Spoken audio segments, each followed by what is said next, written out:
As many of you know, I've been on a skirmish game kick lately, and my favorite amongst them is Warcry by Games Workshop. With the Tome of Champions out for a while, I started reading through the various campaigns, those paragraph blurbs that are meant to set up a quest for you and your hero. However, not all of them are these epic struggles to determine the fate of the realms or something like that, right? Some have a much, we'll call it richer reason for discovering the Bloodwind spoil. And so in this video, we're going to talk about the funniest, best, most entertaining Warcry campaigns out there. So if you want to laugh, you want to have some action, these are in no particular order, and of course there's no art for them, so I'm just going to try and fill in art for the factions they represent as much as possible. And I think this is going to be a fun video. This is just like, as I was reading them one night, I was like, this is hilarious and I want to talk about it. So let's jump in. The first one is The Great Bottle Heist, and it's in the core book for the Gloomspite Gits. To the Gloomspite Gits, an intact bottle is worth more than a handful of precious gems or a really sharp shiv. Lacking the knowledge to make these rare treasures for themselves, grots are forced to steal them any which way they can. For the shamans of the Gloomspite Gits tribes need an unending supply in which to pour their mind-obliterating potions and sinister poisons. Unfortunately for those trapped in the 8 points, good glasswork is incredibly difficult to find. You and your fellow throat cutters have been tasked with venturing out into the wilds in search of as many shiny bottles as you can lay your hands on. I like this one a lot because it really emphasizes what makes the Gloomspite Gits so fun, right? These crazy, wacky little grots just scrabbling across the realms with an incredible ego. But they're of such low intelligence that they don't make the things they need, right? We need bottles for our poisons and brews and harvest. Hey, you know what? Let's just go steal some. Which is already a fun thing, right? That a society has evolved in such a way where it's just easier to steal the things that you need than to just learn how to make glass. But on top of that, I really just imagine the crew from Ocean's 11, right, going out and stealing bottles to get some get some smooth jazz music playing as you introduce all the characters, have a George Clooney one and that kind of stuff. I love it. And aside from just being a fun story about goblins stealing bottles, which is I don't know, I like how it shows the disparity between the other, beings and the Gloomspite Gits, right? What we use and often throw away, making huge batches and think very little of, is their most prized possession, worthy of a grand crusade to procure. Right? We're all looking for El Dorado, City of Gold, and they're like, we just want bottles. And I think that that difference is just so funny. Next up is Conquer the Forge. This is for the Iron Golems from the core book, and I'm going to read the text here. This land is as hard and merciless as tempered iron. You know with certainty that it is here the Iron Golems will craft their finest creations, weapons of ruin and devastation that are truly worthy of the ever-chosen legions. First, you must locate a suitable forge for your great work.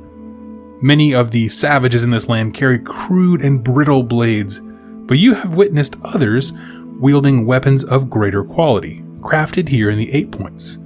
Seek out these craftsmen and conquer their forge works in the name of the Iron Golems. And so I mentioned in the Gloomspite Gits one, right, they could have just learned how to make glass, right? Get some entrepreneurial grots, start a bottle business, and boom, you're the richest grot in town.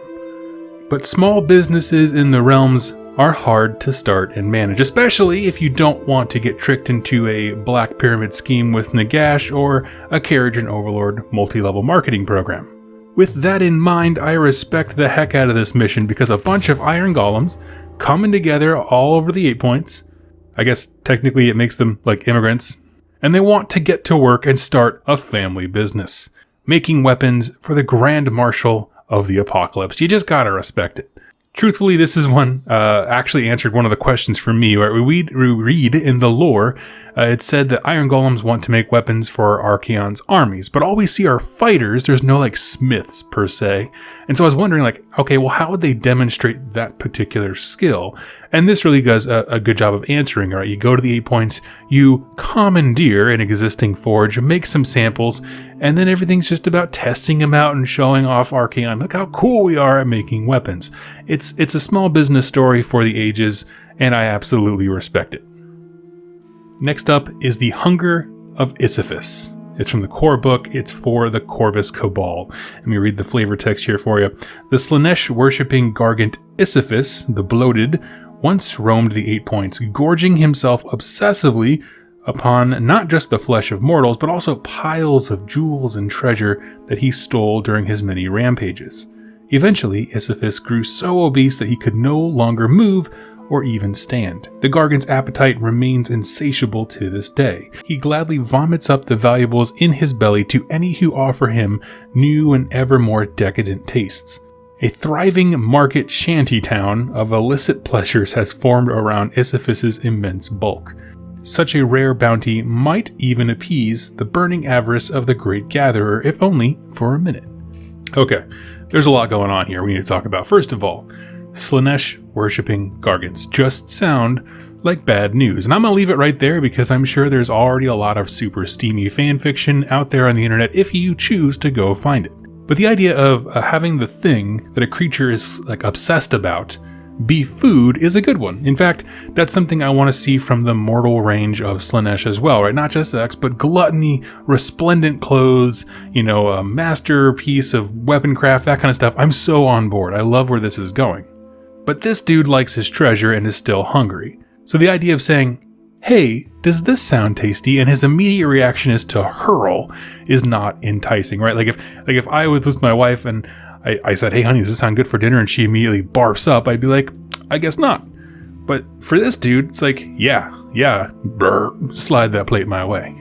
The idea of a cottage industry booming around this dude throwing up is gross. Like a buffet built itself around him and everyone is trying to get him to keep throwing up.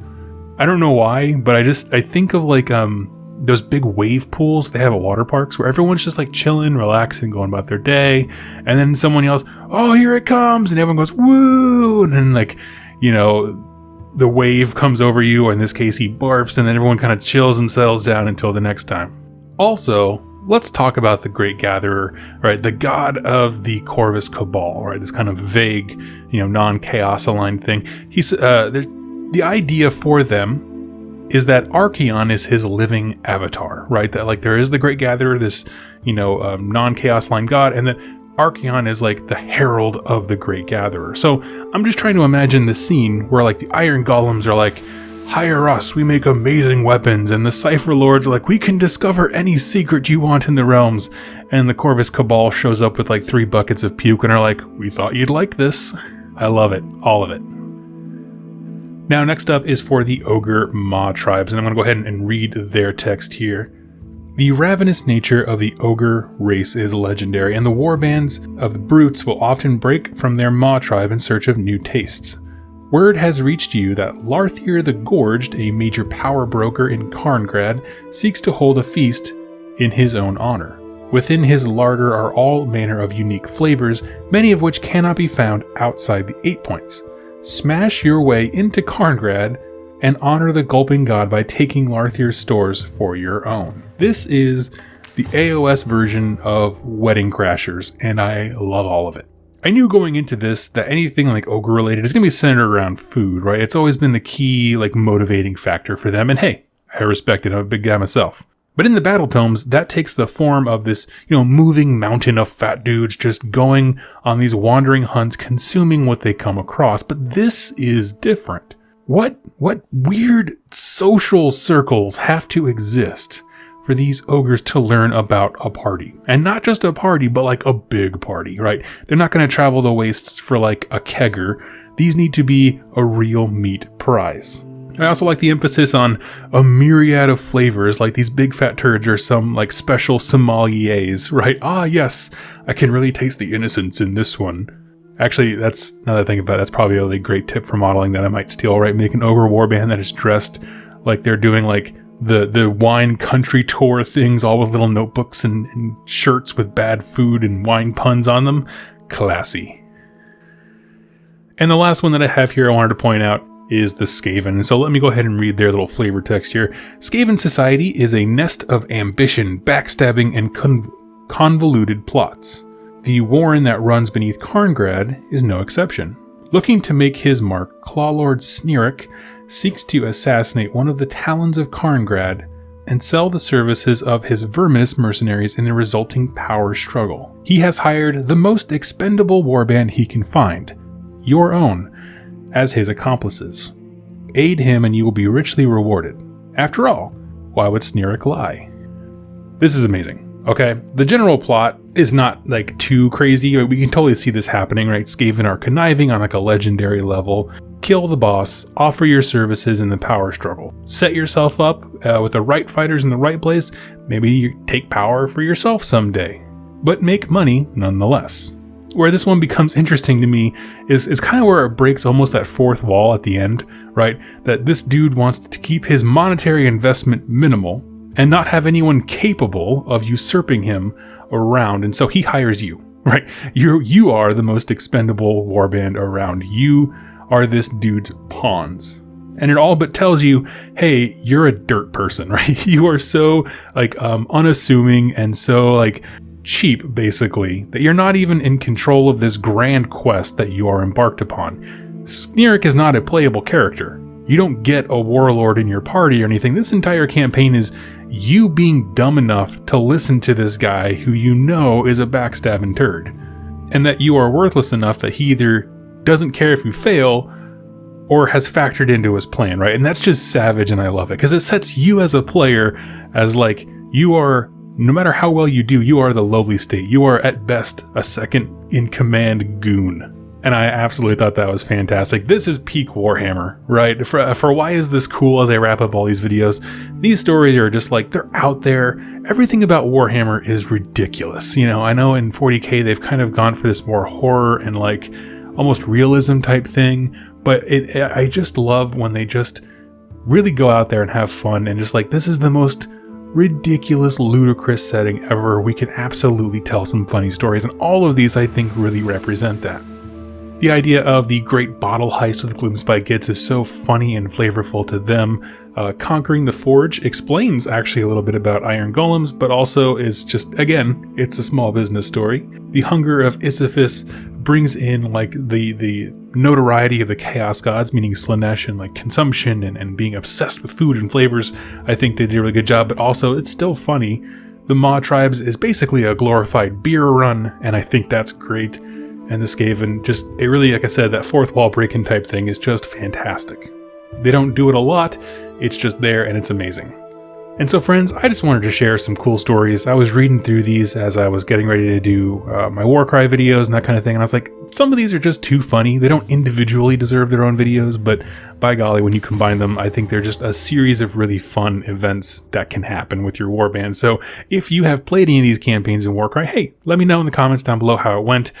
Tell me who your hero was and if they achieved their goal, right? If your Maw Tribes ate the banquet, if your Skaven ruined everything in the city, or if you really were as expendable as Snirek said you were, let me know in the comments below. I'd love to hear more about it. Thank you all so much. I hope you just enjoyed this one. It's kind of a looser video with some humor in it. So let me know in the comments down below, and I'll see you in my next lore video. Thank you for watching and listening, and happy wargaming.